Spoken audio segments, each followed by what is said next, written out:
50 to 80% discount సరే, నాణ్యత ఉందా? Don't worry. ఏ ఫ్యాక్టరీలో అయితే మిగతా బ్రాండ్స్ మందులు తయారు చేయబడతాయో అదే ఫ్యాక్టరీలో మెడ్ప్లస్ బ్రాండ్స్ మందులు కూడా తయారు చేస్తారు. Best quality, best price, always MedPlus. Sir, Pawan Kalyan పేరు చాలా ఎక్కువగా వినిపించడం, ఈయన వెళ్ళి అక్కడ ప్రచారం చేయడం, ఈయన ప్రచారం చేసిన ఆ సీట్లన్నింటిలోని కూడా ఘన విజయాలు సాధించినాయి అని చెప్పి సోషల్ మీడియాలోని, మరొక వైపు రేవంత్ రెడ్డి గారిని కూడా కంపేర్ చేస్తున్నారు. ఇక్కడ తెలంగాణ సీఎం వెళ్ళి ప్రచారం చేసిన దగ్గర కాంగ్రెస్ వీక్ అయింది, పవన్ కళ్యాణ్ ప్రచారం చేసిన దగ్గర విజయాలు వచ్చినాయి. ఒక జాతీయ నాయకుడిగా ఇతను ఎస్టాబ్లిష్ అవ్వడానికి ఇదే ఫేస్తో సౌత్లో ఈయన ప్రమోట్ చేస్తారు మోదీ గారు, ఇంక పవన్కి తిరుగులేదు అని. అంటే ఇప్పుడు పవన్ కళ్యాణ్ ప్రచారం చేయని సీట్లకి ఓడిపోయింది బీజేపీ, ఎన్డీఏ. ఇప్పుడు ఆ కంపారిజన్ ఉంటే, డేటా ఉంటే ఓకే, మనం కంక్లూడ్ చేయొచ్చు. పవన్ కళ్యాణ్ ప్రచారం చేసిన చోట్ల గెలిచింది. ప్రచారం ఎన్ని సీట్లను చేశారు, అందులో స్ట్రైక్ రేట్ ఎంత, గెలిచిన ఎన్ని, ఎంత పర్సెంట్ గెలిచారు. పవన్ కళ్యాణ్ ప్రచారం చేయని సీట్లు చాలా ఎక్కువ ఉంటాయి కదా, మరి అక్కడ ఓడిపోతే మీ ఆర్గ్యుమెంట్ కరెక్ట్ అవుతుంది. మహారాష్ట్రలో మోడీ గెలిస్తే అది పవన్ కళ్యాణ్ విజయం అంటే మనం ఎప్పుడు ట్రంప్ మోడీ వల్లనే ట్రంప్ గెలిచిందన్నట్టు ఉంటుంది. అందువల్ల పవన్ కళ్యాణ్ డెఫినెట్గా యూటిలిటీ ఉంటుంది. పవన్ కళ్యాణ్ ప్రచారం లాభం అనే బీజేపీ ఆహ్వానించింది. లాభం లేకపోతే ఎందుకు పవన్ కళ్యాణ్ పిలుస్తుంది, పనిలేక పిలుస్తుందా? కానీ మహారాష్ట్ర ఎన్నికల్లో రేవంత్ రెడ్డికి పవన్ కళ్యాణ్ మధ్య జరగలేదు. రేవంత్ వర్సెస్ పవన్ కళ్యాణ్ జరగలేదు కదా.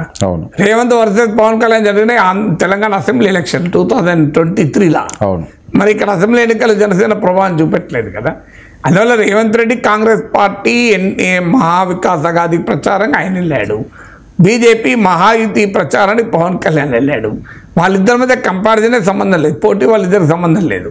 పోటీ జరుగుతున్నది అక్కడ మహాయుతికి ఎన్డీఏకి, వారి బలాబలాలను బట్టి ఉంటుంది తప్ప పవన్ కళ్యాణ్ రేవంత్ రెడ్డి మధ్య ఏదో ఎలక్షన్ పోటీ జరిగినట్లు, వాళ్ళిద్దరి పోటీలో పవన్ కళ్యాణ్ నెగ్గినట్లు, మోడీ ప్రభావం లేదు, దేవేంద్ర ఫడ్నవీస్ ప్రభావం లేదు, ఏక్నాథ్ షిందే ప్రభావం లేదు, పవన్ కళ్యాణ్ ప్రభావంతోనే మహారాష్ట్ర గెలిచిందంటే that is the disservice to Pawan Kalyan also. Pawan Kalyan అగౌరవపరిచడం అవుతుంది. పవన్ కళ్యాణ్ బలం పవన్ కళ్యాణ్కి ఉంది.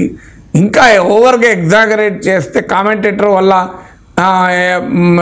క్రికెట్ మ్యాచ్ గెలిచినట్టు ఉంటుంది. So Pawan Kalyan is a contributing factor. అంటే ఎంత అనేది ఎవరము ఖచ్చితంగా చెప్పలేము. బట్ డెఫినెట్గా పవన్ కళ్యాణ్ ప్రచారం చేయకపోయినా బీజేపీ గెలిచేది. ప్రచారం చేయని సీట్లలో కూడా బీజేపీ గెలిచింది కదా. సో అందువల్ల పవన్ కళ్యాణ్ ఫ్యాక్టర్ అనేది మేజర్ ఫ్యాక్టరే కాదు.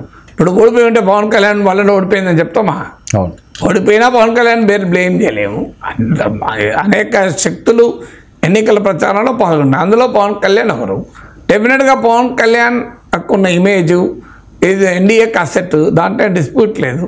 ఆయన ఆంధ్రప్రదేశ్ దాటి కూడా ఉంది. కానీ ఆంధ్రప్రదేశ్ దాటి ఎలక్టోరల్గా ఏ రకం ప్రభావం చూపెడతారన్నది మాత్రం ఇంతవరకు ఎస్టాబ్లిష్ ఎక్కడ కాలే.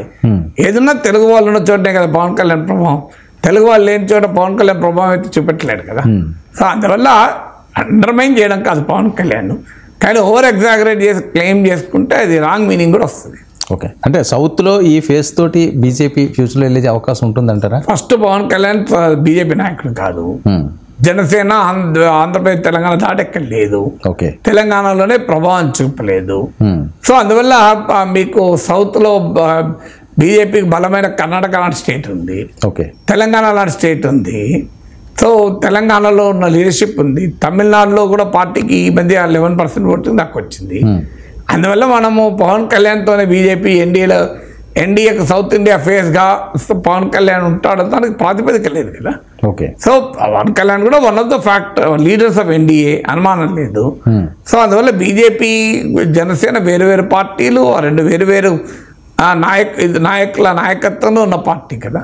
అందువల్ల ఎన్డీఏకు ఫేస్గా మీకు పవన్ కళ్యాణ్ ఉంటాడు అనేది I don't think that's correct assessment. But Pawan Kalyan కూడా డెఫినెట్గా ఒక కీలక పాత్ర తెలుగు వాళ్ళు ఉన్న చోట బీజేపీ స్కీమ్ ఆఫ్ థింగ్స్లో డెఫినెట్గా పనిచేస్తాడు.